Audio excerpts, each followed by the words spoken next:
안녕하세요. 대치 아이디 최주영입니다. 네, 안녕하세요. 오주환 소장입니다. 자, 소장님, 저희가 오늘 처음으로 콜라보레이션을 하는 건데, 좀 네, 기분 어떠신가요? 얼떨떨하고요. 네, 네, 그 끝인가요? 네, 저희가 요즘 친해지고 있는 네. 과정이라서, 네, 저희가 한번 어색함을 뚫고 한번 시작을 해보겠습니다. 자, 저는 오늘 2025 의과대학 수시 2월 인원과 그 효과는 이라는 것을 주제로 준비를 해왔습니다. 자, 여기서 제가 토스 해드리면은 소장님은 어떤 주제를 준비하셨나요? 저는 이 지원자의 심리를 기반으로 이 학교별 반영비나 유불리, 그리고 그로 인해 발생하는 등수에 따른 여러분의 그 심리 이동에 대해서 한번 설명을 드리려고 합니다. 네. 그러면 저부터 한번 시작을 해 보겠습니다. 네, 자, 저희 소개는 이렇습니다. 네. 그 오주환 소장님 계시고, 저 계시고, 그쵸? 저는 이제 뭐 아무래도 이제 의사 면허가 있다 보니까, 의대 쪽으로 집중을 했고요. 그래서 오늘 의대 증원에 따른 수시 이월 인원 효과 한번 가보겠습니다. 일단은 1부에서는 제가 좀 메인이 될 거고요. 2부에서는 우리 오주환 소장님께서 메인이 되실 겁니다. 목차는 다음과 같습니다. 첫 번째로 올해 수능을 분석해 보겠습니다. 제가 소장님 아시죠? 제가 지금 몇 년치 분석했는지 아시죠? 거의 10년치 수능을 다 뒤져봤다고 들었습니다. 예, 맞습니다. 제가 10년치 수능을 비교보면서 각각의 등급 컷 차이는 어땠고 그래서 올해는 어떻게 될지 유추하느라 정말 한 10년치 가까이 뒤져봤습니다. 자, 첫 번째로 이를 바탕으로 올해 역대 수시 2월 인원하고 올해 수시 2월 인원 예상치를 제가 공개하겠습니다. 자, 의대 정원이 확대되고 그에 따라 수시 2월까지 합쳐진다면 정말 도미노 효과가 엄청나게 파급 효과가 있을 것 같습니다. 자, 그래서 마지막으로 이 의대 수시 2월 효과는 어떤지, 그래서 작년보다 얼마나 더 올렸을 수 있을까? 이렇게 3단계로 구성을 해봤습니다. 자, 한번 달려보겠습니다. 소장님, 올해 수능 분석 있는데 올해 수능 난이도 어땠나요? 예, 여러 기관에서 발표를 했지만 저는 일단 메가스터디 기준으로 들고 왔습니다. 국어는 언매 기준 92점 커트라인, 수학은 미적 기준 86점. 그 다음에 영어 같은 경우는 예상치는 5에서 9% 정도가 1등급이 되지 않을까 싶습니다. 그리고 올해 탐구는 지구과학이 유독 어려웠습니다. 자, 근데 과거 수능을 한번 보면은 사실 과거 수능에서 우리 국어를 보면은 사실은 올해 국어가 가장 쉽다라고 볼 수 있습니다. 네, 2024, 2023, 2021 비교했을 때 올해 국어만 봤을 때는 올해 국어가 제일 쉽고 수학 역시도 24년, 23년보다는 쉽고 그 다음에 22년 수능과 비슷하게 나오지 않을까 싶습니다. 그리고 영어만 놓고 봤을 때는 가장 쉬운 애가 아니었을까라는 생각이 듭니다. 자, 그리고 탐구를 한번 보시면 지구과학이 어려운 점은 있었으나 예년과 비교했을 때 물화생지를 전반적으로 다 놓고 봤을 때는 올해 수능은 어려웠던 수능이라고는 볼 수 없다 정도로 볼 수 있고요. 여기서 24하고 22 수능이 정말 어려운 A등급이라고 준다면은 23 수능은 B등급을 줄 수 있을 것 같습니다. 그리고 올해 수능 같은 경우는 아쉽게도 난이도만 봤을 때는 C등급 정도가 되지 않을까 싶습니다. 그러면 엄청난 물수능이다. 이런 의미실까요? 엄청난 물수능까지는 아니지만 통합 수능이 된 이후로는 쉽지 않았을까라고 보시면 될 것 같습니다. 제가 과거 수능도 한번 들고 와봤습니다. 사실은 요 2021부터는 통합 이전입니다. 통합 이전이기 때문에 국어, 뭐 수학, 영어를 봤을 때 각각의 난이도를 볼 수 있는데 사실 2021, 2020, 2019 중에서 사실 2021 수능이 그래도 좀 평이하지 않았나라고 생각이 들고요. 2020 수능하고 2019 수능은 꽤 까다로웠다라고 볼 수 있습니다. 반면에 제 2018, 2017, 2016 사실은 큰 특이점이 없었는데요. 2015 수능을 보면은 소장님 커트라인이 어떤가요? 1등 커트라인이. 이거 설마 1등급 컷인가요? 예, 맞습니다. 1등 커트라인입니다. 정말 쉬웠다고 볼 수 있고요. 네. 그래서 저는 일단은 통합 수능이 통합되기 이전과 통합 이전 수능을 나눴을 때 요 2015 수능이 C등급이 되지 않을까 싶습니다. 제가 이렇게 A, B, C 등급을 나눈 이유는 조금 이따가 바로 말씀드리겠습니다. 이 역대급 그 수능 난이도하고 네.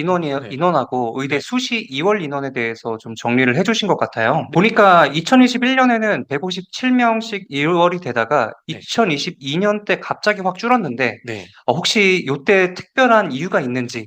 예, 요때가 바로 2020에서 2022로 넘어가면서 통합 수능이 시행됐다라고 볼 수 있습니다.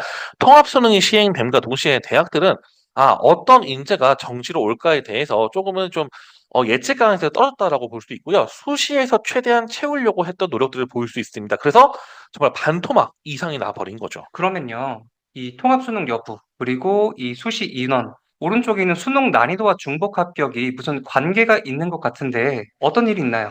예, 한번 1, 2, 3, 4 요인에 대해서 말씀을 드릴게요. 어쨌든 수시 2월 인원을 결정하는 건 저 네 가지 요소라고 볼 수 있습니다. 통합 수능 여부는 사실 2021, 2022를 기준으로 한번 나누어졌다라고 볼 수 있고요.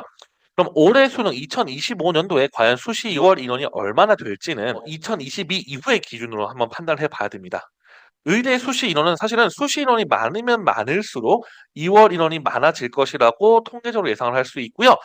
사실 3번, 4번이 정말 까다로운데 이런 게 있습니다. 자, 소장님, 불수능이 되면은 수능 최저를 친구들이 잘 맞출까 못 맞출까요? 그럼 당연히 못 맞추겠죠? 자, 그러면 2월 인원이 늘어날까요? 안 늘어날까요? 늘지 않을까 생각됩니다. 예, 맞습니다. 역시나 고수다우십니다. 네. 자, 반면에 수능 난이도가 정말 쉬웠다 혹은 뭐 물수능에 가깝다라고 하면은 그때는 어떻게 될까요? 그러면은 일단 중복 합격자는 굉장히 많을 거고요. 그러면은 이때도 2월이 설마 많이 생길까요? 맞습니다. 수능이 쉽든 어렵든 2월 인원이 많이 생깁니다. 그래서 3번하고 4번 요소는 조금 반대로 흐르는 경향이 있습니다. 실제로 2015년 아까 저희가 정말 쉬웠던 수능 난이도에서는 2월 인원이 256명으로 정말 많았습니다.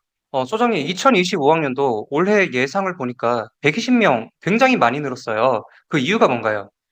예, 말씀드리겠습니다. 지금 아까 봤듯이 수능이 아싸리 어렵거나 아싸리 쉬울 때 2월 인원이 일단 많이 늘어난 것을 볼 수 있습니다. 그리고 아까 저희가 통합 이후의 수능을 분석해 봤을 때 저는 올해 수능은 그래도 통합 이후의 수능 중에서는 쉬운 편이라고 저희가 이제 난이도를 측정을 했었고요. 자, 그래서 일단은 중복 합격이 많이 늘어날 것이다라고 첫 번째 포인트 볼 수 있습니다. 자, 두 번째로 우리 의대 수시 인원이 정말 많이 늘었죠. 그쵸? 1,800명, 1,900명대에서 올해 수시 인원이 3,100명대까지 늘었습니다. 2번하고 4번 요인을 봤을 때 적어도 2022년도 63명의 2배 가까이 가지는 않을까라는 생각이 들고 저는 이를 바탕으로 120명 이상 된다라고 예측을 했습니다. 소장님, 저희 다음 순서가 스카이와 서성한인데 그걸 설명하기 위해서는 앞서 이제 소장님께서 이 네. 메디컬 인원 변화를 한번 설명을 해주셔야 될 것 같아요. 네. 조금 이따 오주환 소장님께서 이제 뭐 스카이하고 서성한 요런 라인들에 대해서 정말 자세히 설명해 주실 거예요. 근데 그 도미노 파동의 시초인 메디컬 계열의 정신원이 어떻게 변했나? 제가 샅샅이 분석을 해봤는데 일단은 의대는 331명이 늘고요. 치대, 약대, 수의대는 미미하게 감소하고 있습니다. 그래서 이 전부를 합하면은 정신원 자체는 269명이 증가하게 됩니다. 자, 여기에 의대 수시 2월 인원 효과 예상치 120명을 더하면은 대략 400명 가량이 상승되지 않을까라고 생각이 듭니다. 소장님, 이 400명이라면 굉장히 큰 숫자긴 한데 사실 와닿지 않을 것 같아요, 여러분들이. 이 400이라는 숫자는 어느 정도 규모인가요? 예, 제가 400명 이상이 메디컬 그래서 증가할 거다라고 예측을 했습니다. 그래서 대충 400에서 500명 사이의 효과가 어느 정도인지 제가 보기 위해서 한번 서울대, 연세대, 고대 인원수에 대해서 들고 와봤습니다. 메디컬 계열을 제외한 이과를 기준으로 봤을 때 서울대 같은 경우는 낙원에서 약 500명을 선발을 하고요. 연대 같은 경우는 약 550명을 가군과 다군에서 나눠서 선발합니다. 그리고 고대 같은 경우는 약 700명을 가군과 다군에서 나눠서 선발합니다. 이처럼 500명, 400명에서 혹은 400명 이상에 되는 숫자는 학교 라인 하나를 바꿀 수 있는 효과를 가진다라고 볼 수 있습니다. 자, 여기에 우리 연대고대 가곤다곤으로 쪼개져 있고 서울은 나곤에 있죠. 그러면 이 효과는 추가 합격이 증가될 가능성이 높아집니다.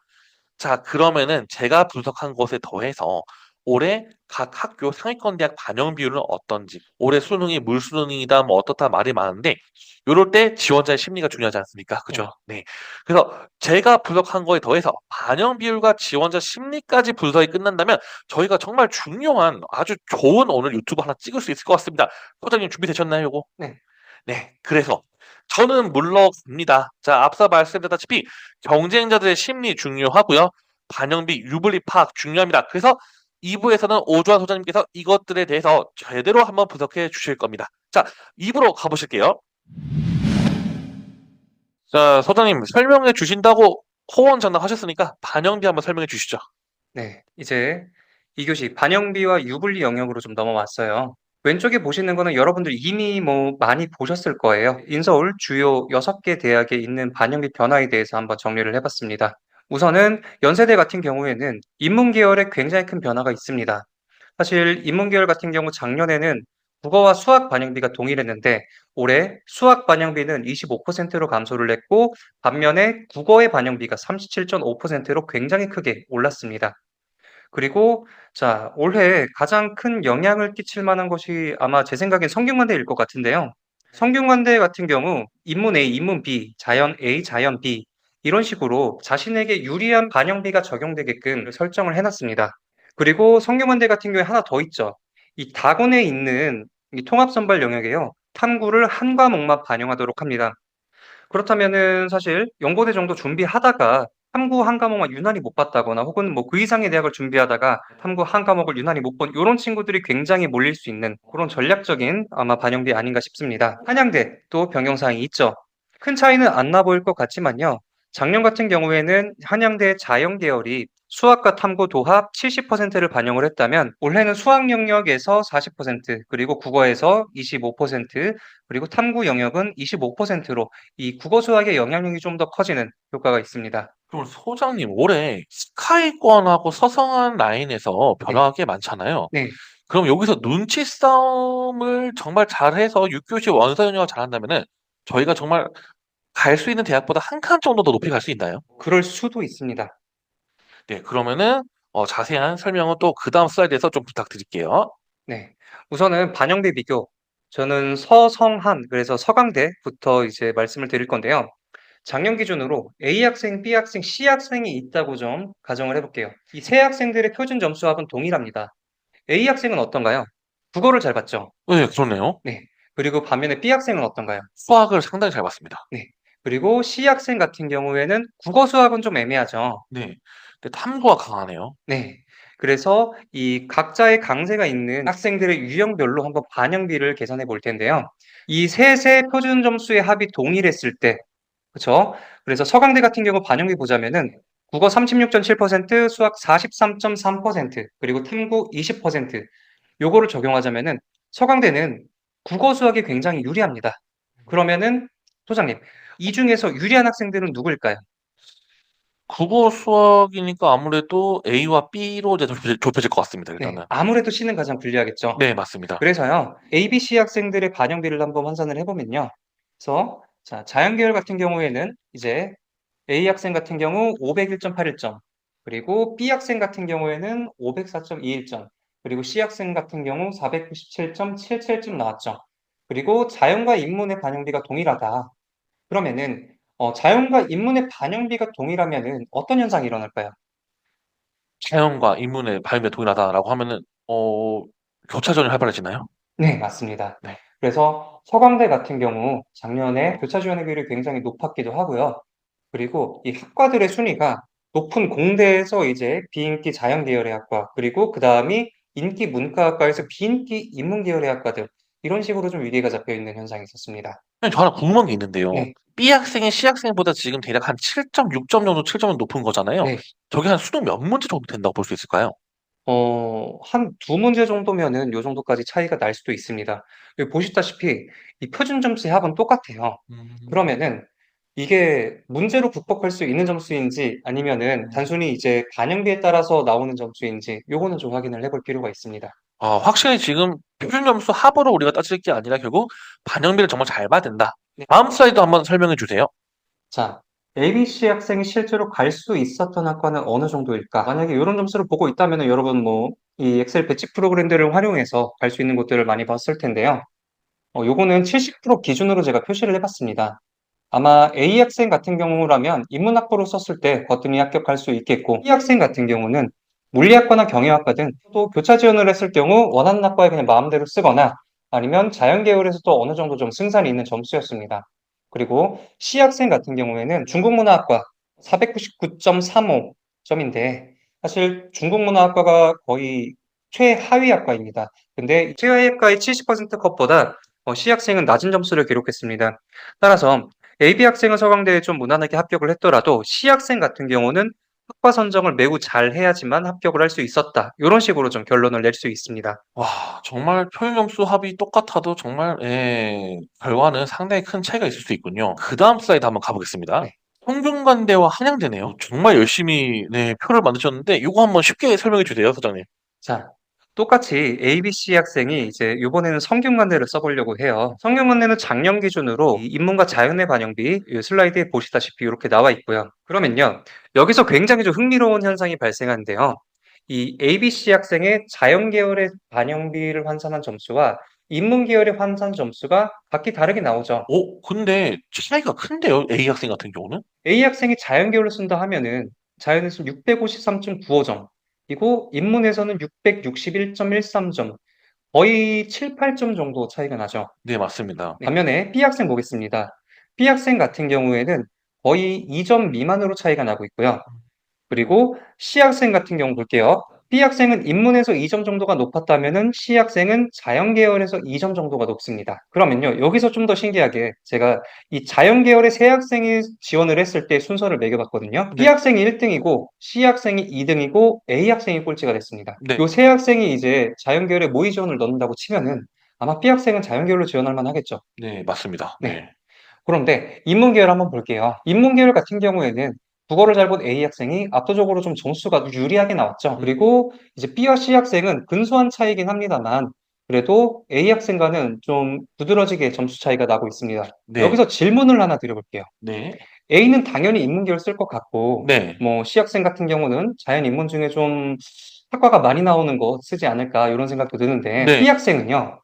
자연에서는 1등이거든요. 네. 그런데 환산 점수로 보면은 자연보다 인문 계열에서 더 유리해요. 그러네요. 네. 그럼 이 학생은 어디 써야 될까요? 와, 어려워요. 그러니까 정리를 하자면은 점수상으로는 인문이 유리해 보이나 네. 등수사로는 자연이 유리하다. 네. 이때는 등수하사도 자연을 써야 되지 않을까요? 네. 그럴 수도 있고요. 네. 아닐 수도 있습니다. 왜냐면은 각 학과마다 입결의 순위라는 것이 있고 그리고 커트라인이 있잖아요. B 학생이 자연 계열의 학과만 고집한 학생일 수도 있고 교차 지원도 괜찮다. 나는 대학만 좀 잘 가면 된다. 이런 스타일의 학생일 수도 있습니다. 그래서 여러분들이 반영비가 유리하다. 그리고 내 경쟁자가 이런 식으로 유리할 거다라고 생각은 할 수 있지만 이 친구들이 무슨 생각을 할지는 모른단 말이에요. 그런 심리를 보려면 솔직히 든 생각인데 네.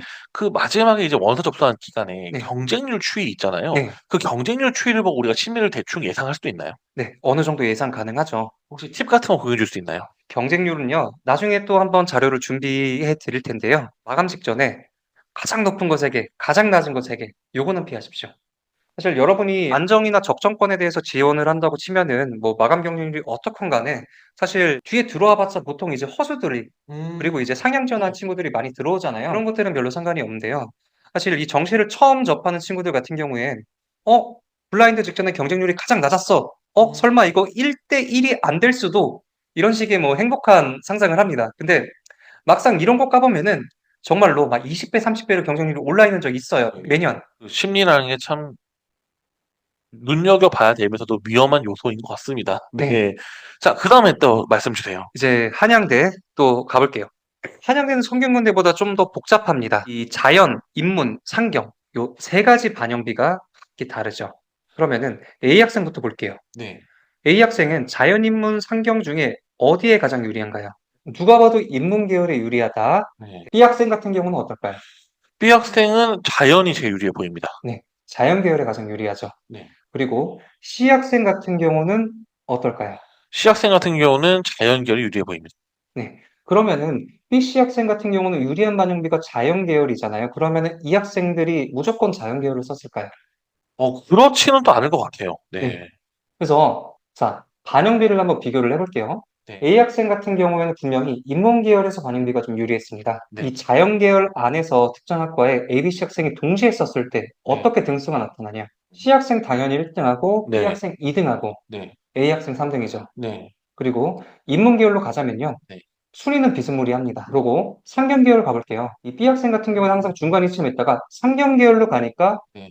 B 학생이 1등을 하고 A 학생 매년 꼴찌를 하다가 상경 계열에서 2등을 하고 네. C 학생 상경 계열에서 꼴찌를 합니다. C 학생 같은 경우는 가장 점수가 높은 게 실제 등수도 높잖아요. 네. 그러면은 과탐 성적이 좋은 친구들 같은 경우 그 친구가 한양대를 쓴다면 네. 꽤나 좀 예측 확률이 높아진다라고 볼 수 있나요? 네. 탐구 같은 경우에는 탐구를 잘하는 학생의 경우 한양대를 쓴다면 아마 작년 기준으로는 좀 유리했을 수 있습니다. 그런데 이런 이슈가 있어요. 올해 같은 경우 반영비가 국어 수학의 영향력이 좀 더 커졌잖아요. 맞습니다. 네. 네. 그러다 보니까 이제 국어 수학의 점수가 좀 더 커야 되고, 그리고 올해 한양대 같은 경우에는 탐구에 가점을 준다고 이제 발표는 했습니다. 네. 그런데 뭐 사탐해 줄지, 과탐해 줄지, 몇 점을 줘야 되는지 아직 음. 이러한 상황에선 발표가 안 됐거든요. 그러면은 여러분들이 지금 가채점 내용이라던가 뭐 작년 입결을 대입해서 이 결과를 예측하는 게 아마 실제 그런 데이터들을 뭐 변표라든지 아니면은 가산점에 대한 그 퍼센티지를 발표했을 때 많이 예측치가 달라질 수도 있습니다. 네. 여러분들 이제 점수 구조에 대해서는 어느 정도 좀 이해가 됐을 텐데, 그럼 여기에 대해서 좀 이제 어떤 선택을 할 거냐? 시학생 같은 경우는 상경은 쓰진 않을 것 같아요. 아무래도 자연이 가장 반영비가 유리하다 보니까, 네네. 네. 등수에서도 1등, 그리고 반영비에서도 1등. 그러면은 선택지는 아마 자연으로 좁혀질 것 같고요. 네네. B학생 같은 경우가 좀 애매합니다. 자, 아, 상경 계열에서는 지금 1등이에요. 네. 반영비상으로는 자연 계열의 반영비가 1점 정도 높아요. 예. 그러면은 상경 쓸까요? 자연 쓸까요? 이것도 아까처럼 그 내가 어떤 학과를 원하는지 그리고 지원자가 어떻게 몰리는지에 따라 달라질 수도 있겠네요. 네. 역시. 그래서 여러분들 그 심리 분석이라고 할 때요. 뭔가 자기에게 유리한 쪽으로 그리고 내가 보이는 측면만을 좀 보려는 성향이 있습니다. 그러면은 내 경쟁자의 점수 구조는 어떨지 그리고 어느 쪽으로 아이가 몰릴지 굉장히 다양한 변수들이 있기 때문에 이런 부분들까지도 좀 생각을 해주셔야 됩니다. 그러면요. 이 ABC 학생이 실제로 성균관대 한양대 지원했을 때 어디 합격할 수 있었을까요? 자, 실제로 작년에 ABC 학생 중에 B 학생이 가장 이제 반영비가 유리했습니다. 실제 결과를 보면요. 자연계열에서 작년에 꼴찌 학과가 자연과학 계열, 이 통합모집단이었거든요. 근데 자연과학 계열은 657.74점으로 657점에 달하는 학생들이 없죠. 그러네요. 네. 그래서 이 친구들은 아마 자연계열을 쓸 때 학과 선정도 매우 신중해야겠고, 그리고 이제 뭐 자연과학 계열, 통합순발 인원도 많다 보니까 추합으로는 좀 들어갈 수 있지 않았을까 생각이 들고요. 반면에 인문계열 볼게요. A 학생 같은 경우 작년에 인문계열 70% 컷 기준으로 인문계열에 있는 모든 학과에 다 가능했습니다. 네네. B 학생 같은 경우도 이제 경영학과 충분히 갈 수 있는 성적이 됐고요. C 학생 같은 경우도 인문과학 계열로 지원을 할 수가 있었습니다. 그러면요. 이제 B 학생이 자연 계열로 확실하게 지원을 할까? 아니면 경영도 갈 수 있는데 경영학과로 지원할까? 이러면 고민되겠죠. 맞네요. 네. 네네. 그래서 여러분들 반영비 그 점수상 유리한 것뿐만 아니라 여러분들한테 유리한 계열도 있을 거고요. 그리고 내 경쟁력 또한 이런 학과에 대한 선호나 계열에 대한 선호, 그리고 자기가 어디에 유리한가까지도 좀 복합적으로 고려해서 생각을 할 수 있을 거란 말이죠. 정리하면은 단순히 표준 점수가 높다라고 해서 입시에서 유리한 것도 아니고 네. 또 만약에 그 환산 점수가 높다라고 해서 그게 꼭 유리한 것만은 아니다. 네. 이렇게 볼 수 있는 거네요. 네, 맞습니다. 그래서 한양대도 마저 설명을 드리자면요. 70% 컷 기준으로요. C학생은 어지간해서 이제 자연계를 쓰겠다라고 생각을 했었는데 건축학부 여기도 이제 높은 과는 아닙니다.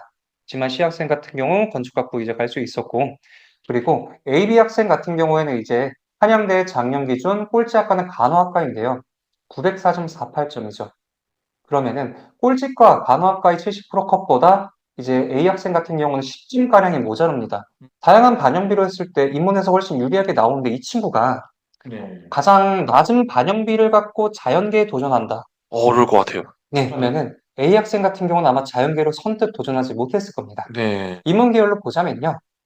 C 학생 같은 경우는 이제 정치외교학과, 그리고 B 학생 같은 경우는 사회학과, 그리고 A 학생 같은 경우 영어영문학과 합격할 수 있는 성적이 됐고요. 그러면은 어느 정도 선택지가 좀 있는 점수대잖아요. 네, 맞습니다. 아까 봤을 때 이 인문에서 반영비가 불리한 학생이 있었죠, B 학생. 네. 이 학생이 만약에 교차 지원을 희망한다면은 사실 반영비는 자연계열보다 불리할 수 있을지라도 네. 아마 선택지는 인문에서 더 많이 나왔을 수도 있습니다. 네. 그리고 상경계열 볼게요. 네. 상경계열 같은 경우에는 B 학생이 되게 독보적으로 좀 메리트가 있었던 네. 점수 구조였죠. 봤을 때 B 학생 같은 경우 작년 기준으로 경제금융학과 이상은 어지간히 다 합격을 했을 거고요. 네. 상경계열에서 꼴찌 학과가 경영학과입니다. 소장님, 많이 뽑으면 많이 돈다 이런 말 아시죠? 그쵸. 그게 많이 뽑으면 많이 돈다. 그쵸. 정설이죠. 그쵸. 네. 네. 경영학과 보면은 이제 당연히 많이 뽑고 많이 도는 과잖아요. 네. 네. 그래서 899점과 대비해서 사실 몇 점 차이 안 나거든요. 그래서 A 학생이나 C 학생 같은 경우는요. 네. 특히나 C 학생 같은 경우는 상경계열 반영비가 좀 가장 불리하기 때문에 지원하지 않았을 수도 있지만 이 학생은 써도 합격을 할 수 있는 범위에는 아마 있었을 겁니다. 네네. 네. 오늘 봤을 때 저희하고 소장님하고 진짜 처음으로 콜라보레이션을 했는데 합치면 이런 거 같아요. 결국 의대 증원이 됐고 네. 정시에서 수시 요원 인원까지 합치니까 작년보다 확실히 한 400명에서 500명 가량 늘 수 있고 그래서 역전의 발판은 마련됐는데 네. 여기서 제대로 역전을 하려면은 반영비를 봐야 되고 네. 네 그리고 반영비를 볼 때 표준선 봐서 안 되고 그리고 내 점수뿐만 아니라 상대방이 어떻게 움직일지도 봐야 된다. 네. 이렇게 정리하면 될까요, 소장님? 네, 맞습니다. 그리고요, 여러분, 수능이 좀 쉽게 나왔을 때 다들 울고 있고, 이제 뭐 보수적으로 접근해야 된다, 이런 말씀 많이 한대요. 보수적으로 접근해야 할 수도 있죠. 동점자가 많다 보면. 근데 지금 서울대급의 이제 공대가 하나 더 추가됐다. 이런 효과고요. 그리고 내가 유리한 대학과 내가 유리한 학과 분명히 있습니다. 그리고 특정 계열에서 분리하더라도 점수상으로는 어느 정도 지원해봐도 되는 학과들이 반드시 발생할 수 있습니다. 네, 저희는 여기서 마무리를 할 거고요. 자, 저희는 또 유튜브 그리고 또 어디서 저희를 만날 수 있죠? 네이버 밴드, 네, 네이버 카페. 그리고 오픈 카톡방에서 네. 저희를 뵐 수 있습니다. 항상 좋은 정보로 돌아오겠습니다. 대치아이데이 최주영. 오주환이었습니다. 예, 감사합니다. 감사합니다.